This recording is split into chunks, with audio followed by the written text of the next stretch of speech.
Hello বন্ধুরা, কেমন আছো? আশা করছি সবাই খুব ভালো আছো। আজ তোমাদের একটা সত্য ঘটনা শোনাবো। হুম, আজ হঠাৎ ফেসবুক ঘাঁটতে ঘাঁটতে একটা গল্প চোখে পড়ল। এটা গল্প বলা ভুল হবে আমার, একটা মেয়ের জীবনের গল্প। লেখাটা পড়ে আমার এত ভালো লেগেছে, তাই তোমাদের সঙ্গে শেয়ার করলাম। তোমরা অনেকে মৌচিত্রের নাম শুনেছ বা গিয়েছো।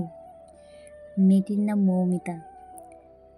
সালটা যখন 2020 ছিল, 4 বছর আগের কথা।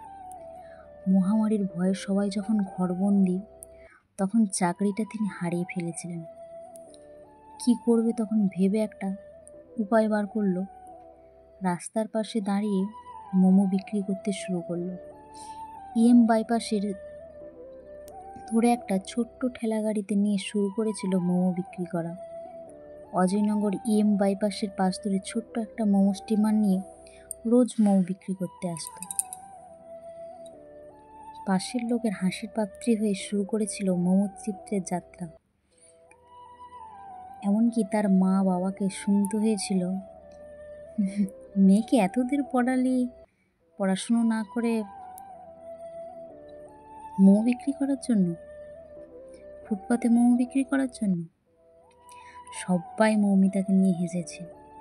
মা বাবা আর মৌমিতার বেস্ট ফ্রেন্ড, এখন তিনি তার বর্তমানের স্বামী ছাড়া তার পাশে কেউ দাঁড়ায়নি।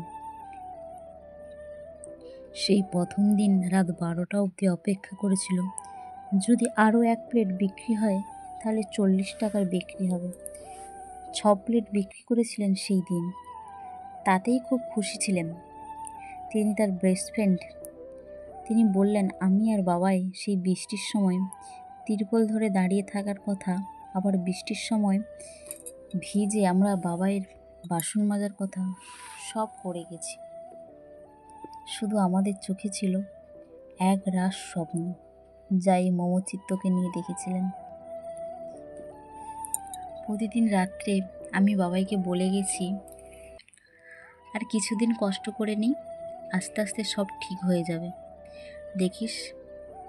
আর আমি যখন ভেঙে পড়েছি, তখন আবার বাবাই আমায় ভরসা দিয়েছে।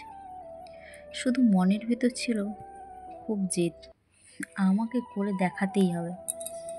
এভাবেই একটা একটা করে দিন কেটে যায়। আজ ঠিক 4 বছর পর মমচিত্রের একটা আলাদা রূপ।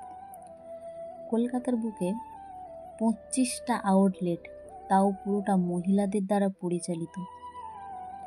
আমি শুরু করেছিলাম একা, এখন আমার কোম্পানিতে 70 জনেরও বেশি মেয়ে এবং 20 জন ছেলে। আমরা একসাথে মৌচিত্রকে আরও শীর্ষে নিয়ে যাওয়ার চেষ্টা করেছি। আমার মৌচিত্রকে নিয়ে দেখার স্বপ্নটা খালি আমার একার স্বপ্ন নয়, আরও 100 জনের স্বপ্ন করে তুলতে পেরেছি। এই চেনা মানুষগুলো যারা আমাকে নিয়ে হাসাহাসি করছিল, তারাই এখন না আমাকে দেখে বলে, এটা আমার দিদি, এটা আমার বোন, এটা আমার প্রতিবেশী হয়।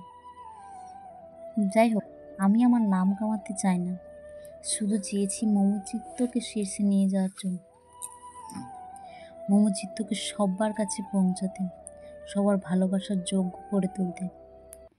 সত্যি কি সুন্দর একটা কাহিনী বলো তো। মৌমিতার দিকে দেখলে বোঝা যায়, জীবনে কষ্ট করলে সফলতা একদিন ঠিক আসবেই। মৌচিত্রের অনেকগুলো শাখা আছে, আমি যেগুলো জানতে পেরেছি তোমাদের সঙ্গে শেয়ার করছি। আরামবাগ, ময়দান, রাজারহাট, বেহালা, শ্রীরামপুর, খড়গপুর, সোদপুর, সোনারপুর, আন্দুল, মানিকতলা।